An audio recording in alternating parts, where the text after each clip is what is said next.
Hace pocos meses les hablamos de Leticia, la reina de España que parece que se ha dispuesto a acabar definitivamente con la monarquía, cumpliendo con sus sueños juveniles. Ya es el documental más visto del mundo sobre el tema y estará al final de este para que puedan verlo, pero hoy vamos a desentrañar el enigma que reside en la mayoría de las cabezas de los españoles y a estas alturas les diría de todo el mundo de habla hispana. Porque me lo han preguntado desde Estados Unidos, me lo han preguntado desde México, me lo han preguntado desde Argentina. ¿Quién rayos es Begoña? La intrigante primera dama, la esposa del presidente de gobierno Pedro Sánchez, que sin duda ha protagonizado el mayor avance despótico contra las libertades individuales y contra la propiedad privada en todo el planeta de los últimos años. Sánchez ha tenido en vilo a toda la ciudadanía, entusiasmándola con una posible renuncia por los escándalos judiciales que cercan a Begoña y por lo tanto y por supuesto a él, que como Poncio Pilatos trata de lavarse las manos.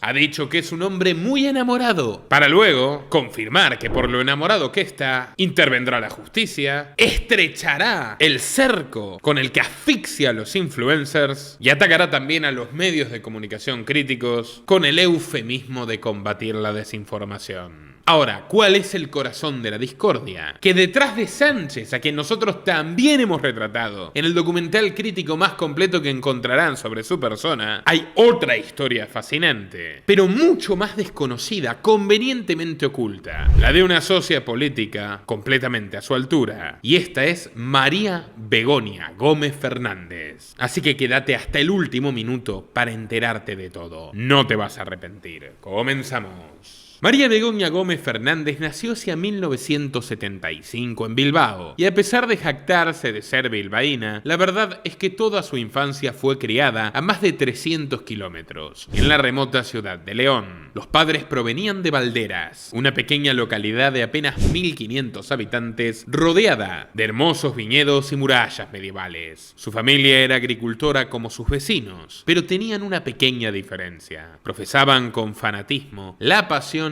hispánica de su época, el franquismo. Un Estado totalitario armonizará en España.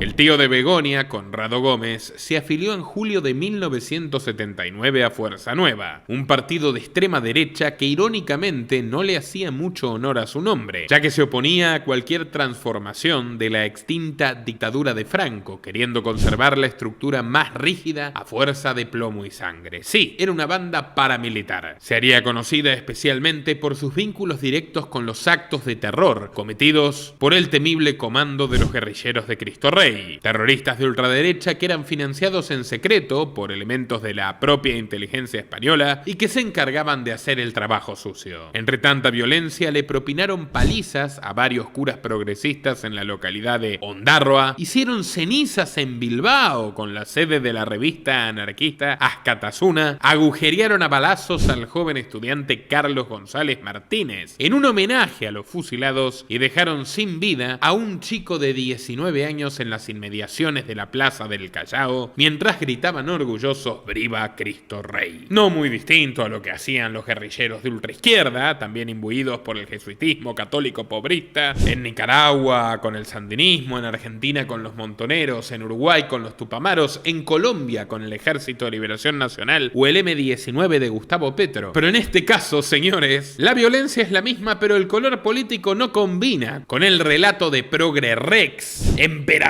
de los bien pensantes que proyecta Pedro Sánchez. Su mujer, al igual que su antiguo jefe político José Luis Rodríguez Zapatero, tiene una prosapia intrínsecamente ligada al fascismo español. Y en sus prácticas Sánchez les hace honores. A esta formación, tan cercana a la familia de Begoña, se la recuerda sobre todo por su participación en el aniversario 40 del golpe de Estado franquista, cuando el líder de Fuerza Nueva, Blas Piñar, congregó a 25.000 ultras y clamó con rabia: "El Estatuto Vasco es la desintegración de nuestra patria". Yo voy a atreverme hoy aquí a daros esa voz de mando. Adelante, españoles, sin miedo a nada ni a nadie. Por la fe y por la patria, las banderas en alto. ¡Viva Cristo Rey! ¡Arriba España! España! Entre los oyentes estaba, por supuesto, el tío Conrado, quien le donaba casi 1000 pesetas al mes a su partido y a cambio obtenía el privilegio de participar en varias balaceras contra la Falange Española Independiente, otra facción igual de asesina, pero que se oponía a las nostalgias del franquismo para proponer el posfranquismo, un poema. Su hermano Sabiniano Gómez, padre de Begoña, no formaba parte de Fuerza Nueva, pero aprovechó los favores políticos de Conrado cuando decidió invertir en su emprendimiento. Corría el año 1981. Sabiniano compró los inmuebles del Cine Mundial de Madrid, de la calle Alcalá, e instaló un salón para celebrar bodas, bautizos y comuniones. Pero como los números no cerraban con Dios, decidió probar suerte con el diablo, y de repente en la sala donde los recién nacidos seguían mojados por el agua bendita, comenzaron a aparecer mesas de billar y máquinas tragaperras. Pero la mejor parte se encontraba tras bambalinas, donde se abrían las puertas de un magnífico sauna gay. Sí, un burdel diseñado específicamente para clientes de la comunidad homosexual. Y en esto definitivamente celebro la plasticidad del capitalismo. Así inició un imperio de clubes con público especializado que se extendió por toda la capital. El más importante se llamaba Sala Adán y se ubicaba en la calle San Bernardo, donde se podían ver disimulados a varios políticos de la alta cúpula tomando tragos y disfrutando de la belleza de ciertos jóvenes mancebos que entregaban su piel a cambio de algunas pesetas. Pero cuando varios medios revelaron que 2 hombres del partido habían obligado a una mujer a prostituirse, se sintieron traicionados por Sabiniano y decidieron mandar a la policía a echarles una visita no muy amistosa. Fue entonces que el padre de Begoña, es decir, el suegro de Pedro Sánchez, acudió mediante su hermano al número 2 de Blas Piñar, Miguel Bernad, un abogado del ayuntamiento madrileño que hoy es la cara visible de Manos Limpias, sindicato que pone en jaque a la presidencia de Pedro Sánchez con sus denuncias por corrupción. Cuidado con la circularidad de lo que estamos contando. Sabiniano Gómez le comentó que era dueño de varios clubs a los que acudían miembros destacados del gobierno, el gobierno de la transición, pero que la falta de licencias provocaba que los policías se aprovechasen para tomar tragos gratis y buscar coimas. El hombre que busco en realidad, guiño, es don Soborno. Guiño, guiño. Hay que lanzar los aros. Bueno, se acabó. Este juego se cierra.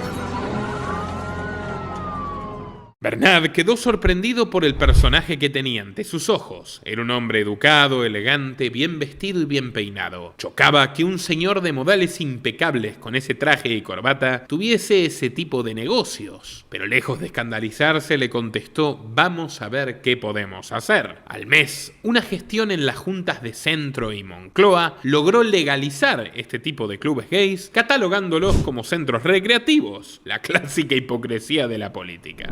¿Estamos de acuerdo o no con que en la calle se compra heroína, cocaína, hachís? Claro, ¿Estamos de acuerdo? Bien, pues tal y como se compra ahora, estamos de acuerdo en que están brutalmente adulteradas y las personas no se pueden informar de qué es lo que compran.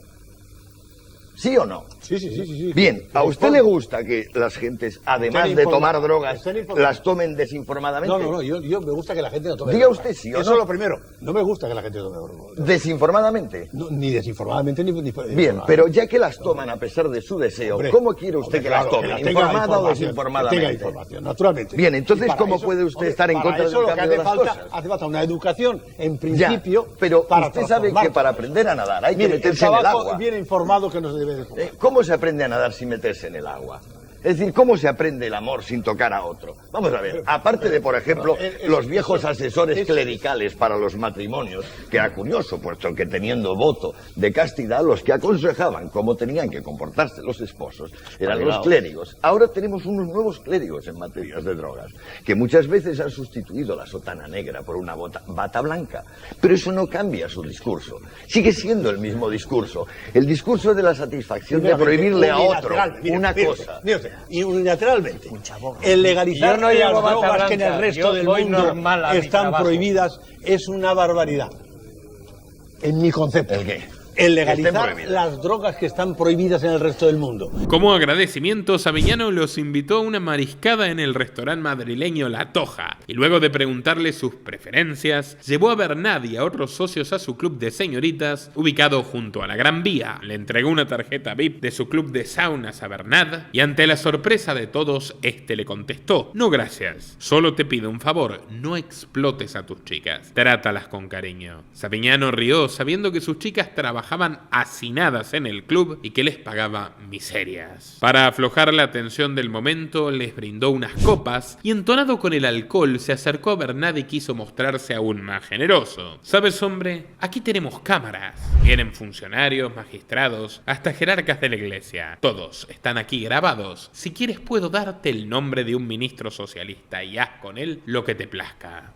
Ya ven, un Jeffrey pero cutre y castizo. El otro vio esta oferta jugosa con mejores ojos y la aceptó de inmediato. Un empleado de Oz, entrevistado por El Mundo, aclaró que el espionaje a los clientes era sistemático. Cito: los chaperos obtenían mucha información, más que las señoritas, y frecuentemente aparecía por allí un comisario grueso y con cicatrices que hablaba en un reservado con Savignano para escuchar lo que contaban los nuevos visitantes que pasaban por allí. Jueces, fiscales, directores de cine, cantantes, todos se descargaban, todos se consolaban con las putas de Savignano. Por entonces España vivía una auténtica liberación sexual. En 1954 el horrendo y repugnante régimen franquista había incluido a la homosexualidad en la ley de vagos y maleantes. Perseguía de manera totalmente repudiable a los violetas, como llamaban a las personas homosexuales, para meterlos en prisión o darles castigos todavía más severos. Se calcula que 5.000 de ellos fueron llevados a campos forzados para trabajar en condiciones inhumanas hasta caer agotados y recibir a cambio palizas y hambre. Lástima que algunos boxeros trasnochados pretendan santificar a esta época siniestra donde los antepasados de los actuales dictadozuelos socialistas ponían sus primeros pinitos. En 1978, ya en época de la transición, la homosexualidad fue despenalizada como corresponde, y para celebrarlo, los clubes de Savignano y de sus colegas eran publicitados en forma explícita, con carteles luminosos de letras enormes que decían frases como: abierto las 24 horas de lunes a viernes, frecuentado por muchachos de alquiler. A lo largo de décadas, la alianza de Gómez con los servicios secretos se fue perfeccionando y hasta llegó a trabajar con un muy conocido y muy controversial espía, José Manuel Villarejo, el estiuso español. Su colaborador, el comisario Enrique García Castaño, confesaría años después que se contactaron con él para llevar a cabo una operación encubierta de grabación de video y audio de un representante de la izquierda versale, sospechoso de vínculos terroristas con la ETA. Mientras su padre consolidaba una pequeña fortuna en las cloacas del Estado, Begoña creció en un mundo de inocencia, donde pasaban los veranos en la villa de Valderas, paseándose en bicicleta, elogiando su cabello rubio y su ropa moderna y provocativa. Pero la inocencia se acabó al cumplir los 16 años en una tarde calurosa del verano de 1991, cuando un amigo del pueblo la arrastró hasta la iglesia de Santa María de Azogue y bajo el crucifijo como testigo le confesó la verdad. Había sido empleado en un burdel de su padre y no se guardó un detalle: la paga miserable, el maltrato de los clientes y las temidas cámaras que había descubierto por accidente, con lo cual se ganó una amenaza de muerte: si hablas, estás muerto y enterrado. Cita literal. Su prima Feli Rodríguez recuerda que al principio Begoña lo negaba, hasta que entró en una crisis de histeria y de angustia, y al salir de la iglesia le dijo a su amigo que primero debía comprobarlo. Feli quiso frenarla, pero ya era tarde. Begoña viajó a Madrid y se metió a Azul, el sauna de la calle Concepción Arenal, para descubrir que su peor pesadilla era verdadera. Su padre, el que la trataba con tanta ternura, abusaba con crueldad de jóvenes varones y mujeres que tenían su propia edad. Cuando Savignano regresó a casa una noche trayendo un obsequio para su hijita, Begoña lo miró con fastidio y le dijo: ¿así que explotas mujeres? Eres una basura. Su padre, desesperado, le tapó la boca para que no escuchara su mamá y le ofreció de manera sutil regalos a cambio de silencio. Y allí fue cuando Begoña cambió la indignación moral por la astucia inmoral. En una entrevista de hace 5 años, Feli Rodríguez indicó que Begoña aceptó la indiscreta propuesta propuesta de Savignano, y así fue que le concedieron todos sus caprichos a lo largo de la juventud.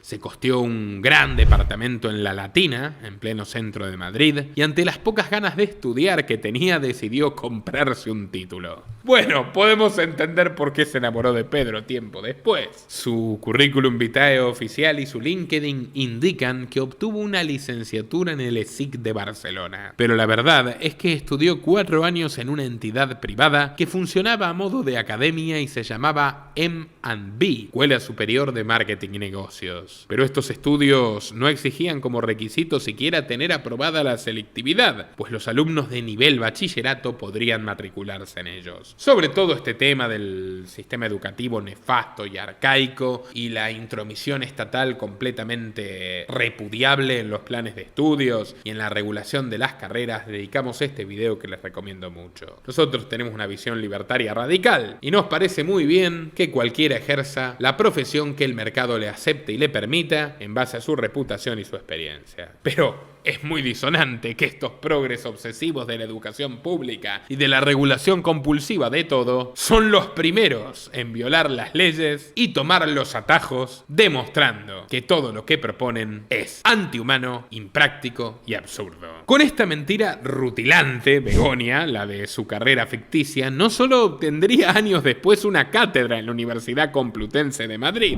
Begoña Gómez, directora de la Cátedra de Transformación Social Competitiva de la Universidad Complutense de Madrid. Y quiero presentarte una nueva edición del Máster en Transformación Social Competitiva, una tercera edición donde aprenderás a diseñar y gestionar una estrategia de impacto social y medioambiental integrada en la estrategia de negocio de forma eficiente y eficaz.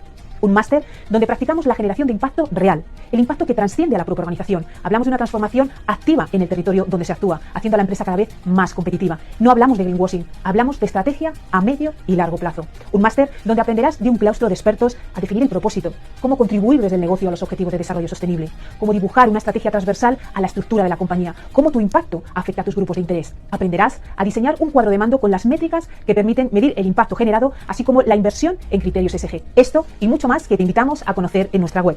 También consiguió en 1996 su primer gran trabajo como directora del Centro de Negocios Atenea, y en 1999 ingresó al grupo Inmark, una multinacional donde se desempeñó como asesora financiera para Amnistía Internacional, una de las ONGs más importantes que patrocina el famoso filántropo George Soros, quien luego sería un gran mecenas protector de su marido. Afianzada en este puesto, en 2003 Begoña fue invitada al cumpleaños de un amigo en un chalet madrileño, cuando en medio de la fiesta un muchacho alto y tremendamente apuesto se le acercó a hablarle. Naturalmente estamos hablando de Peter, nuestro hombre. Hijo de una familia acomodada de ejecutivos financieros, Sánchez ya se abría paso en las filas del PSOE, sacando chapa de sus vínculos con Wall Street y con Bruselas, donde había tendido sus primeras experiencias globalistas en el naciente Europarlamento, junto a Bárbara Duntor, una política socialista que lo superaba en varios años, pero con quien había desarrollado una amistad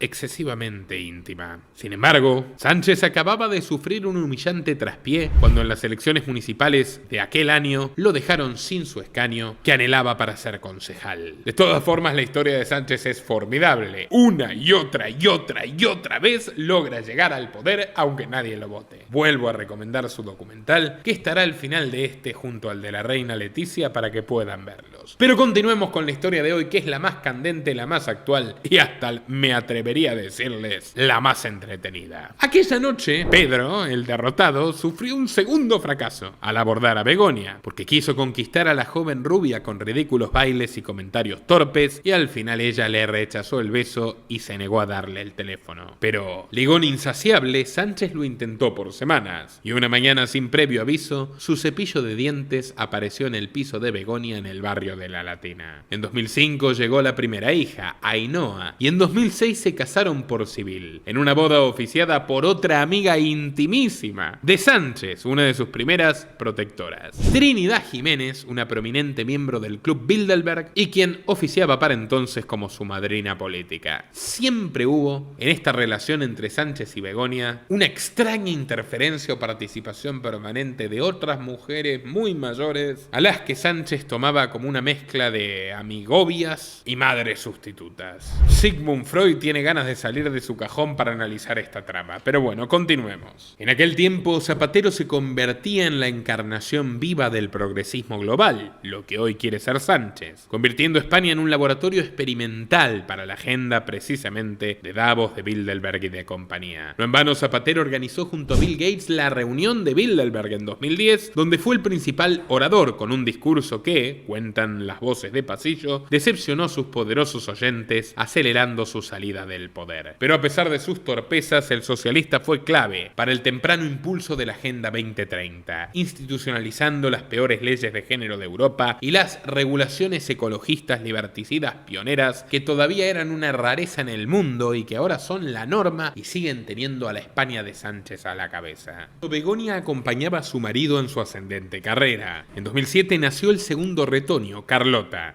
justo cuando Pedro preparaba su candidatura como diputado de Madrid en las elecciones de 2008, pero igual que en 2003, quedó afuera de la lista. Aún así, como siempre, resolvería la situación. Deprimido, urgido de nuevos horizontes, Trinidad Jiménez le consiguió un empleo en el Instituto Nacional Demócrata de Asuntos Internacionales, la red de lobby mundial oficial del Partido Demócrata de Estados Unidos. Hasta el día de hoy pueden mirar en el LinkedIn de Pedro Sánchez, que figura como su segundo empleo vigente. Begoña lo acompañó a sus viajes a América y los poderosos contactos de Pedro pasaban a ser también sus contactos, que utilizaba para impulsar su carrera personal. En 2009, Sánchez logró su objetivo una vez más. Pedro Solbes, también miembro de Bilderberg, renunció a su escaño y Sánchez entró al Congreso de los Diputados. Pero la gracia duró poco. Golpeado por la crisis financiera, Zapatero sufrió una debacle en las elecciones generales de noviembre de 2011, donde el Partido Socialista obtuvo un magro 28.7%, perdiendo 4.400.000 electores y 59 diputados. El desastre, la debacle, golpeó directamente a Sánchez, que ocupaba el 11º puesto de la lista de los rojos y solo fueron elegidos 10. Días más tarde, el partido montó un congreso en la ciudad de Sevilla, que eligió a Alfredo Pérez Rubalcaba como secretario general. Durante la noche, las emisoras de radio recitaron los nombres que confirmarían la nueva ejecutiva federal del PSOE. El suyo no estaba en la lista, pero sí el de sus amigos Óscar López y Antonio Hernando. Sánchez se convenció rápidamente de que fueron ellos quienes lo traicionaron y, herido en su orgullo, abandonó la política por año y medio. De la noche a la mañana, Begoña Gómez se convirtió en el sostén económico de la familia. No le faltaban recursos. Corrupción tampoco. Por algo era la hija de un pequeño en español. Por entonces, la consultora de Begoña, Inmark Europa, se encargaba de la contratación de personal y de financistas para Intermón Oxfam, una de las mayores ONGs británicas, estrechamente ligada a la corona. En el año 2010, Oxfam había desplegado a 200 de estos cooperantes en Haití, luego del desastre natural que dejó 220.000 víctimas mortales y 1,5 millones de personas sin hogar. Y comprendamos que todo conecta con todo. El Instituto Nacional Demócrata, coordinado por Madeleine Albright, empleadora de Pedro Sánchez, puso ni más ni menos que a su presidente honorario, Bill Clinton, como alto comisionado de las Naciones Unidas para la crisis de Haití. El resultado fue que repartieron casas rodantes envenenadas, tras haber hambreado a buena parte de la población de Haití y haberles vendido arroz envenenado de Arkansas. El estado de Clinton no es broma. Documental recomendado, también estará al final de este para que lo vean, vale la pena. Lo que pasó con Haití pasará mañana con tu país, si tú lo permites. La esposa de Sánchez, en este contexto dantesco, se encargó personalmente de solicitar dinero a Amnistía Internacional, léase a Soros, para financiar la misión española del caso. A finales de 2011, un ex empleado se contactó con las oficinas centrales de Oxfam en Oxford, denunciando que algunos trabajadores de la ONG en la isla tenían comportamientos inapropiados. Léase, abusaban sexualmente de las víctimas del huracán. El director de la organización en Haití, el belga Roland Van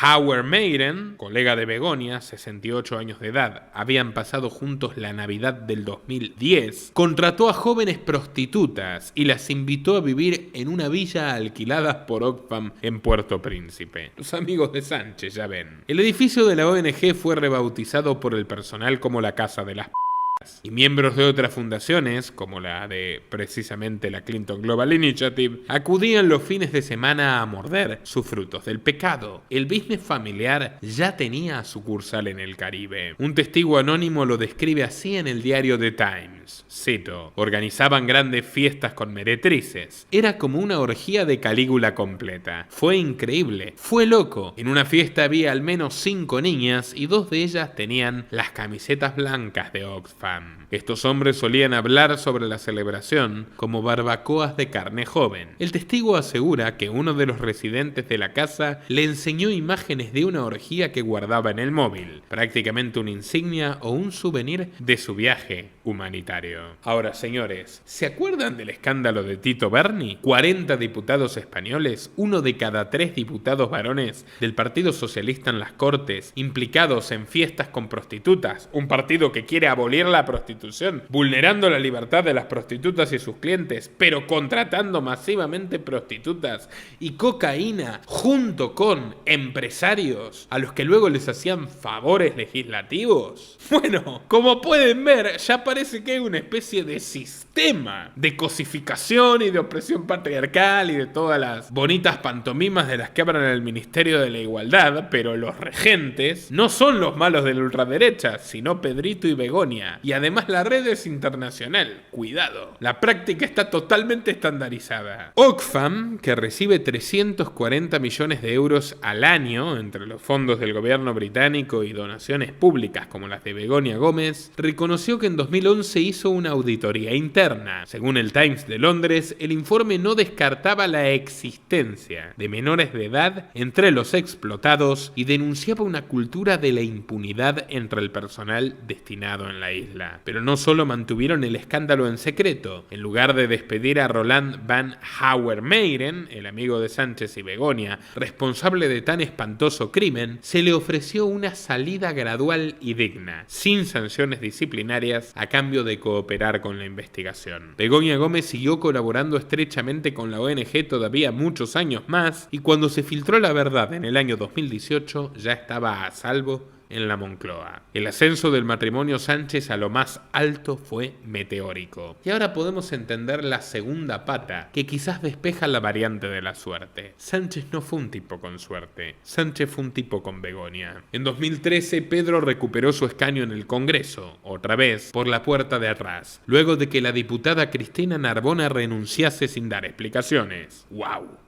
El apoyo de los lobbies internacionales era cada vez más evidente, y lo demostró con un libro que presuntamente sí escribió él, a diferencia de su tesis doctoral totalmente plagiada, junto a Trinidad Jiménez y a otro exministro de Zapatero, Miguel Sebastián, también miembro del Club Bilderberg. El 26 de mayo de 2014, un nuevo derrumbe electoral derivó en la renuncia de Alfredo Pérez Rubalcaba, secretario general del PSOE. Así, el Partido de la Rosa debió llamar a unas primarias para definir a su nuevo líder. El favorito a vencer era Eduardo Medina, proveniente de una familia de históricos militantes socialistas del País Vasco, que casi muere asesinado por la ETA en 2002 y que perdió una pierna. Enterado de su candidatura, Sánchez se reunió en un hotel sevillano con Susana Díaz, la líder del PSOE en Andalucía, y entre croissants y cafés zanjaron que sería Pedro quien le disputaría el cargo. Recogió 14.389 avales en Andalucía, más de un tercio de los 41.338 que logró en toda España, pero 2 meses más tarde y contra todo pronóstico, se convirtió en el primer secretario general del PSOE elegido en primarias. Su discurso inaugural tuvo lugar con una gran bandera de España, y entre una nube de aplausos subió al escenario su mujer Begoña Gómez. Mírenla. El gesto fue una copia, punto por punto, de la puesta en escena que montaron Barack y Michelle Obama el día de su asunción. No era casualidad. Gómez, que había colaborado en el equipo de campaña de Sánchez, le dijo a su marido que debía convertirse en el Obama de Europa. Luego de la victoria, el matrimonio abrió las puertas de su casa al Canal 4, donde mostraron algunas imágenes de su vida íntima. Todo esto ante los ojos curiosos del conductor Jesús Calleja. En un salón más bien austero, con obras de arte en las paredes, Begoña Begoña revelaba que la Secretaría General de su marido no le había cambiado la vida, pero que sí sentía muchas más responsabilidades. Begoña cocina, Begoña recoge los platos, Begoña pone el lavavajillas. En sus palabras, Pedrito es alérgico a la cocina. Sus habilidades apenas le dan para hacer una tortilla a la francesa. Ya vemos, lejos está el feminista ibérico número 1 de ser un hombre deconstruido, y su señora parece que heredó algunas costumbres del antiguo régimen. Pero las cámaras del Canal 4 no son las únicas que accedieron a la vida íntima de la familia. En 2014, el comisario José Manuel Villarejo recibió la orden de espiar al suegro de Sánchez y sus polémicos sauna gays por parte del político del PP Francisco Martínez. Lo que Martínez no supo es que Villarejo también grabó las conversaciones con él. Y en el año 2022, estas se hicieron públicas. El suegro de Pedro Sánchez son 3 hermanos, sí. Llevan saunas de pilinguis, de tíos y tías, y una de tíos que estaba en la calle San Bernardo, le dijo el siniestro comisario al político del PP. Luego, agrega que tiene esa información porque sus amigos de la policía van a esos saunas a echar un kiki por el gorro. Es un negocio de madre, una pasta de la hostia. Está todo a nombre del mayor, que es gay, es maricón, cita periodística, reproduciendo el testimonio del comisario Villarejo. Cierro. Pero luego los otros 2 por debajo, el suegro y el otro hermano, son los responsables, los que llevaban la gestión. Y esta es la historia. Martínez, que también fue secretario de Estado de Seguridad entre 2016 y 2018, preguntó si el líder del PSOE estaba al tanto. Villarejo contestó: Sánchez lo sabe seguro, sabe perfectamente a qué se dedica su suegro, y a mí no me cabe duda. El PP entonces gritó entusiasmado: esto lo mata, esto mataría a cualquiera políticamente. Un tío que va con la bandera del rollo feminista y no sé qué, feminista y lo tienes lleno de polacas chupando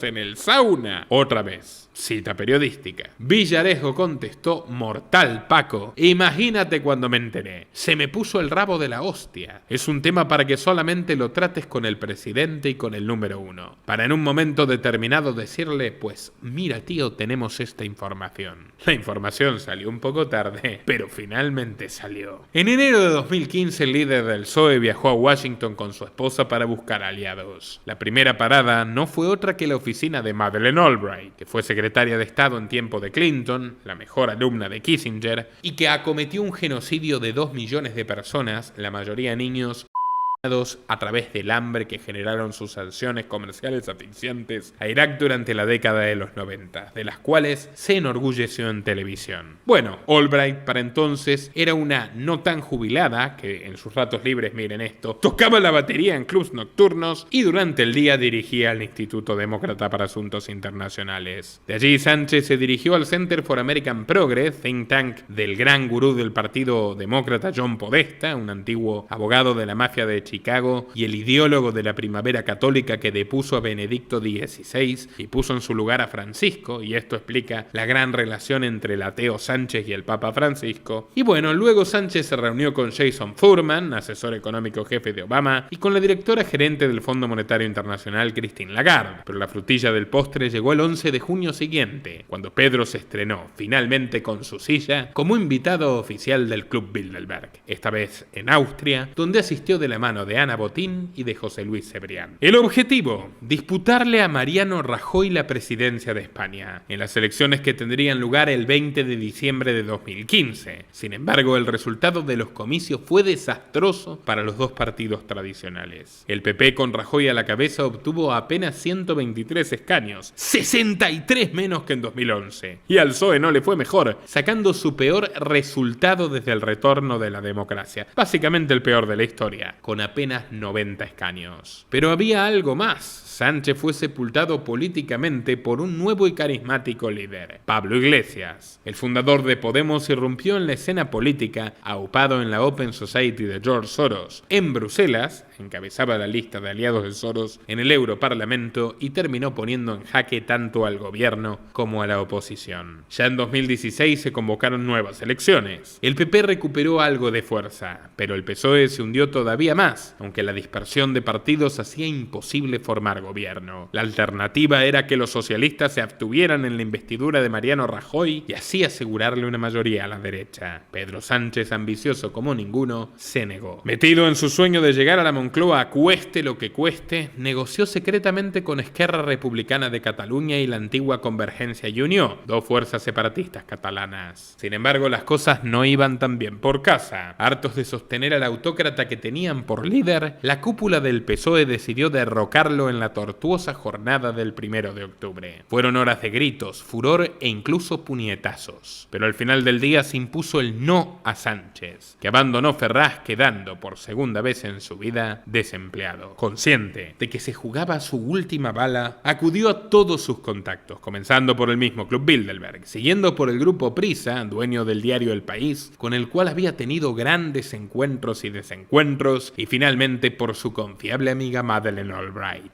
En el 2017 el National Democratic Institute era financiado por Soros, los Rockefeller, Google y Amazon, justo mientras Rajoy trabajaba en un proyecto de tasa digital para arrojarse contra las ganancias de estas empresas. Con la promesa de obedecer a sus intereses, los de Silicon Valley, fielmente, más el lógico aval de sus cuates de Bilderberg, Sánchez inició una campaña monumental y millonaria a lo largo de toda España para recuperar la secretaría del PSOE en las próximas primarias. El 21 de mayo de 2017 consumó su resurrección política aplastando a Susana Díaz, su antigua madrina. Ahora sí, era el dictador absoluto, el amo y señor del PSOE. Modificó el reglamento interno y se puso de sombrero a los socialistas, pisando fuerte en el partido de izquierda más antiguo del mundo. Estaba a punto de conseguir su sueño más anhelado. Rozaba con los dedos la utopía de la Moncloa. Solo se interponía en su camino Mariano Rajoy, que salpicado por los casos de corrupción del PP, dejó su triunfo servido en bandeja. La mujer de Pedro ha dicho que saquemos el coche. ¿Otra vez? Sí, que la familia se quiere ir ya. ¡Qué fastidio! ¡Qué mareo! Otra vez para abajo. Dos empleados del PSOE en el Congreso se quejan de la actitud de Begoña Gómez. Es el 1 de junio de 2018 y su marido acaba de convertirse en el 7º presidente de la democracia española, tras ganar contra todo pronóstico la moción de censura a Rajoy. Mientras se votaba su destitución, Mariano se emborrachaba en un bar, dejando en su escaño vacío el bolso de 2.000 euros de quien fuera su vicepresidenta, Soraya Sáenz de Santa María, o bien Soraya Sáenz del grupo Prisa. Padres de Sánchez lloran de emoción, mientras su hermano y Begoña salen de las Cortes, pasadas las 13 horas, a subir a bordo de su coche particular. En sentido estricto, el título de primera dama no existe en España. Tal designación corresponde a la reina consorte. Pero los empleados de servicio, denigrados y enviados de un lado a otro por su nueva y despótica jefa, fueron los primeros en descubrir que Begoña Gómez quería una vida propia de su majestad. Su primera transformación fue estética. El botox y el ácido hialurónico inflaron de repente su rostro, junto a un leve retoque de los pómulos para resaltarlos. Pero no le quedó del todo bien. Su nuevo rostro, un tanto masculino para el canon hegemónico, despertó el rumor de que Begoña era en realidad un hombre transexual, y foristas de derecha comenzaron a llamarla Begonio. Pero bueno, yendo a lo importante, poco después de la investidura de Sánchez, Begoña fue nombrada director del Africa Center, del Instituto de Empresa o el IE Business School. La institución nació en 1997 con el objetivo de promover el emprendimiento y los proyectos de acción social en el continente africano. No obstante, la esposa del presidente convirtió Africa Center en una secreta plataforma de enclave para lobbies nacionales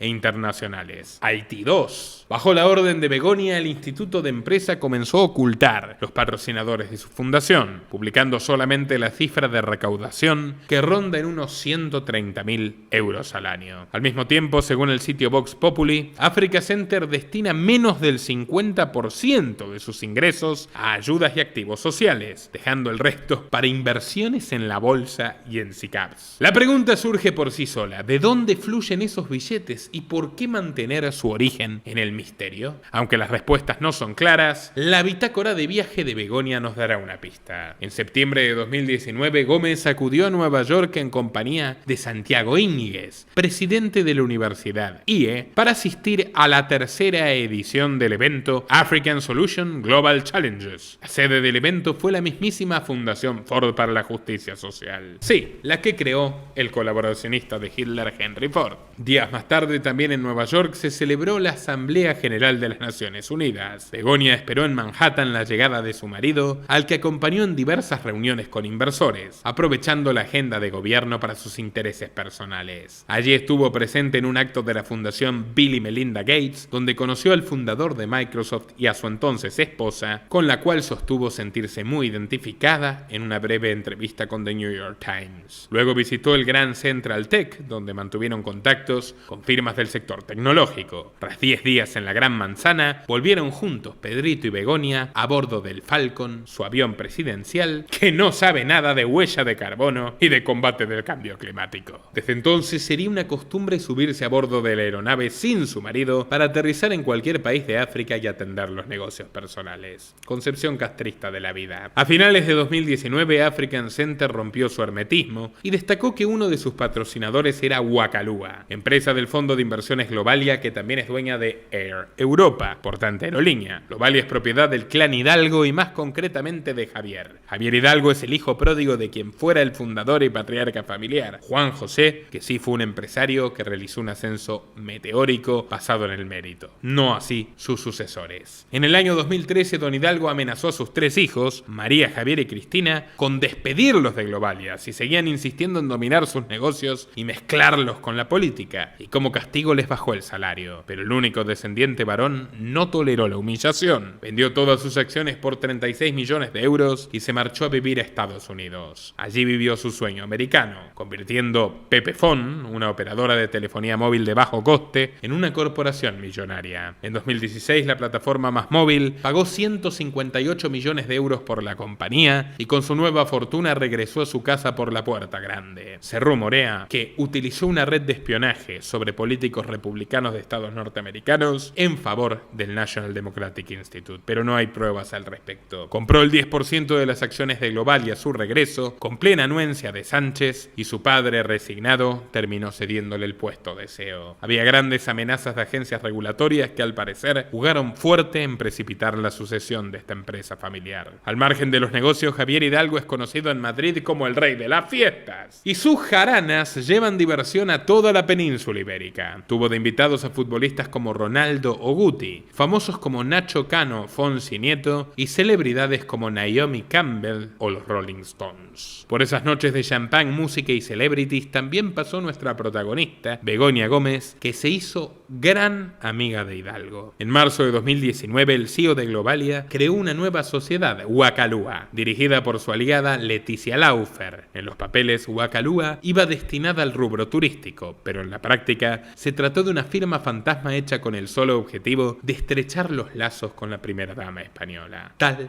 como lo oyen, ad hoc. Según el periódico digital The Objective, Laufer y Gómez se conocieron en un evento de Mujeres por África del IE en la primavera del 2019. Desde entonces sus apariciones públicas fueron constantes. El grupo Globalia fue la única empresa española invitada por la Organización Mundial del Turismo a su asamblea número 23 en San Petersburgo, Rusia. Wacala también patrocinó la conferencia Soluciones para África en Londres, que tuvo lugar en marzo de 2020. Una semana más tarde llegó el famoso confinamiento. ¿Por qué les cuento todo esto? Porque lo que viene a continuación es lo que ahora hace tambalear al gobierno de Pedro Sánchez. Durante el encierro masivo y la crisis de la sopa china, las firmas de la familia Hidalgo recibieron hasta 1.100 millones de euros en rescates, préstamos públicos y otras ayudas del Estado. La más emblemática fue el rescate público de 475 millones de euros concedido a Air Europa, que se encontraba al borde de la bancarrota. También se autorizó un salvataje a Aboris, corporación empresarial participada en un 49.5% por Globalia. Según una denuncia presentada por el PP, Begonia Gómez acudió a la sede de la aerolínea varias veces mientras se negociaba el rescate con el Consejo de Ministros. Allí se reunió con un intermediario clave, Víctor Gonzalo de Aldama, asesor de las compañías de Hidalgo y uno de los principales acusados de la llamada Operación Koldo, el mayor escándalo de corrupción que sacudió al gobierno del PSOE. El caso tomó su nombre de Koldo García García Izaguirre, chofer y asistente personal del socialista José Luis Ábalos, ministro de Fomento en el primer gobierno de Sánchez. Según la investigación judicial, Ábalos montó una organización criminal para lucrar con la compra de mascarillas a 54 millones de euros, un precio obscenamente sobrevaluado del que sacaron ingentes comisiones. Pero todos los caminos conducen a Roma y la primera dama de España, comillas, también jugó sus cartas en el asunto. Según revela The Objective,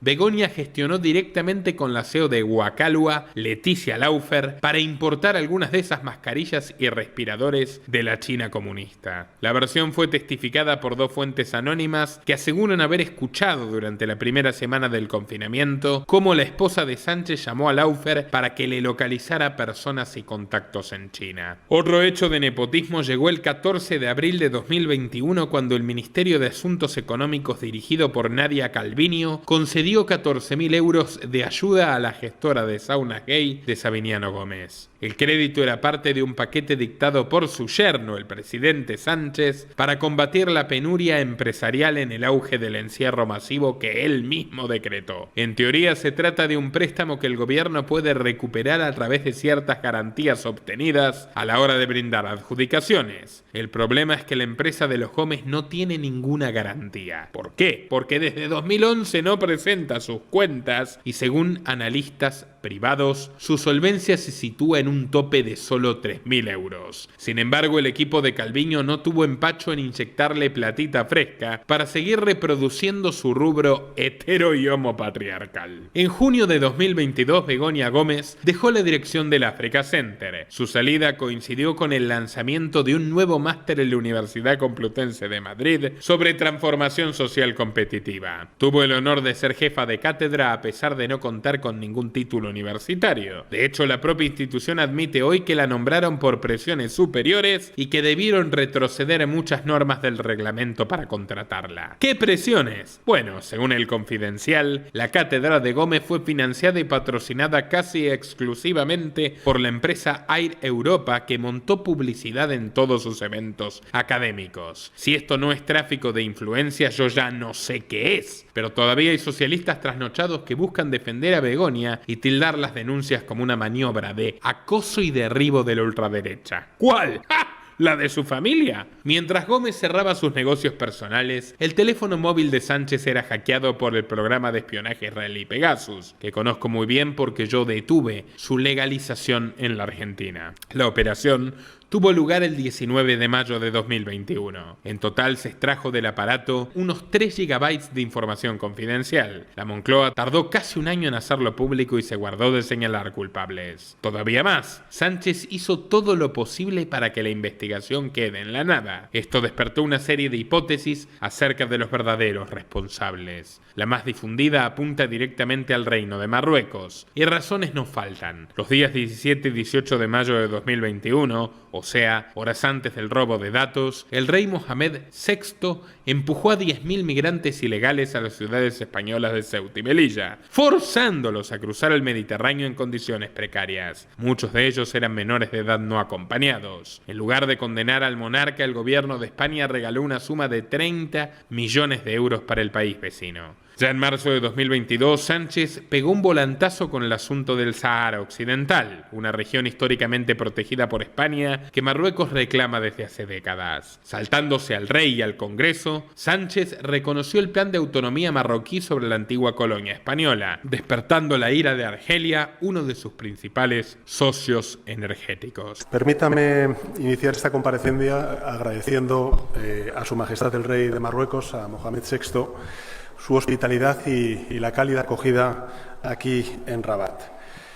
Este encuentro se enmarca en una voluntad compartida y es seguir impulsando una relación bilateral que es también estratégica para Marruecos y para España. A raíz de esto, el medio francés François se preguntaba: ¿qué le ha pasado a Pedro Sánchez poniendo a España en una situación tan desesperada para sumarse a los objetivos marroquíes? Para el medio, la explicación se encuentra en las escuchas telefónicas hackeadas por Pegasus. Una extorsión mafiosa en toda regla. Un mafioso extorsionado por otros mafiosos, gobernando un país europeo del supuesto primer mundo con 47 millones de rehenes. La autora del artículo, Teresita Dussart, asegura que los servicios militares secretos marroquíes descubrieron información comprometedora sobre los negocios turbios de la esposa de Pedro Sánchez, que utilizaron para presionar al mandatario. ¿Le suena conocido? Parece el guión de lo que ahora vemos en España. Consultado en televisión, Sánchez solo atinó a decir: he tenido que escuchar que mi mujer estaba en una red de narcotráfico en Marruecos. Yo soy un político limpio. No soy perfecto, pero soy limpio. He tenido que leer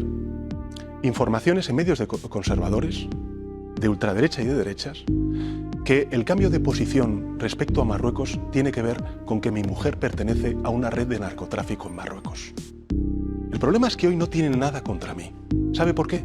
Porque yo soy un político limpio. No soy perfecto, pero soy limpio. Soy una persona limpia. Mientras tanto, la investigación judicial por el robo quedó en vía muerta. El juez instructor pretendía interrogar a los representantes de la empresa NSO Group, firma paramilitar que lo desarrolla desde Tel Aviv y lo vende fundamentalmente a instituciones gubernamentales. Pero el Estado de Israel jamás contestó a su requerimiento. En 2022, Begoña Gómez rompió su tradicional hermetismo y se mostró en la cumbre de la OTAN, celebrada en Madrid, poco después de la invasión criminal rusa a Ucrania. Allí recibió a la primera dama de Estados Unidos, Jill Biden, en el Palacio de la Moncloa. Las mujeres conversaron en privado en uno de los salones y luego pasearon por los jardines palaciegos, donde se las vio charlando amenamente y posando para las cámaras. El encuentro habría sido solicitado por la propia Jill tras reunirse con la reina Leticia horas atrás, así que parece que Begoña recibe más atención que su esposo, que insiste en ser tomado en serio por Biden, pero el demócrata nunca lo quiere recibir. Lo considera directamente un empleado de Madeleine. Pedro Sánchez busca cuidar la imagen de su mujer y en su último libro, Tierra Firme, la describe como una esposa sencilla, brillante e independiente. Cito: con Begoña comparto la afición por el deporte, nos gusta salir a montar en bici juntos, dar un paseo por el campo y mucho más. Ambos somos aficionados a leer y nos gusta conversar sobre nuestras lecturas. Para mí un día perfecto consiste en levantarme tarde, hacer algo de ejercicio con Begoña y comer con mi familia una paella, una fabada o un salmorejo. Ya lo vemos, Sánchez es un seductor profesional, un encantador de serpientes, y esos fueron sus superpoderes que sacó a relucir en los recientes eventos que lo llevaron a un paso de dimitir. Todo comenzó el pasado 16 de abril cuando el magistrado Juan Carlos Peinado acordó abrir unas diligencias para investigar posibles delitos de tráfico de influencias y corrupción en los negocios de los Sánchez. La denuncia había sido presentada por Manos Limpias, el sindicato de empleados estatales de España, cuyo dirigente no es otro que Miguel Bernal. ¿Será que ellos quieren controlar la causa para llevar adelante un control de daños, fingiendo ser sus propios enemigos y administrando esta información con la que otros más poderosos pretenden chantajearlos? Bueno, es una mera conjetura, pero merece ser analizada. Si me siguieron hasta aquí, recuerden quién es Miguel Bernard, el funcionario ligado al terrorismo franquista que en los 80s ayudó al padre de Begoña a legalizar su red de prostíbulos, utilizados para el espionaje y la extorsión.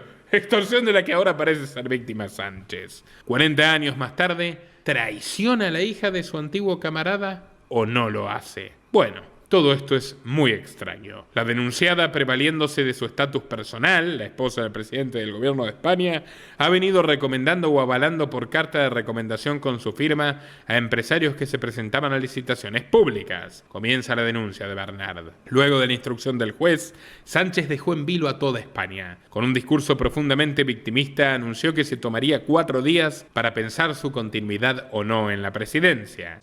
Como saben, el pasado miércoles escribí una carta dirigida a toda la ciudadanía. En ella les planteaba si merecía la pena soportar el acoso que desde hace 10 años sufre mi familia a cambio de presidir el gobierno de España.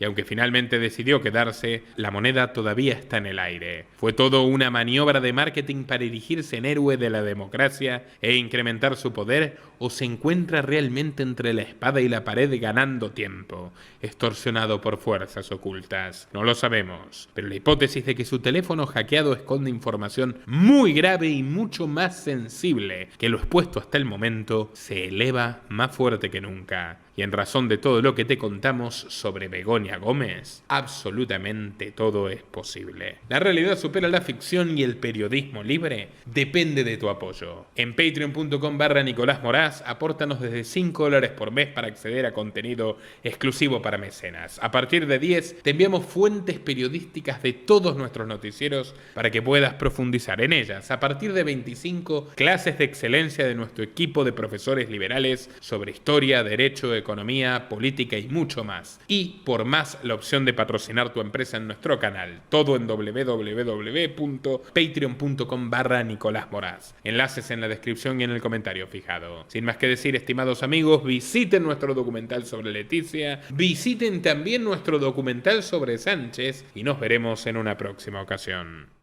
Nuestro trabajo depende de tu apoyo. Para que siga siendo posible, realiza tu aporte desde tan solo $3 por mes a través de Patreon, en los enlaces que figuran en la descripción o en el comentario fijado. También podés hacerlo vía Bitcoin o desde la opción Unirte de YouTube. Y si estás en Argentina, elegí el medio de pago de tu preferencia a través de Mercado Pago. Quienes nos apoyen en Patreon a partir de $5 mensuales tendrán acceso a análisis, entrevistas, conferencias y documentales exclusivos.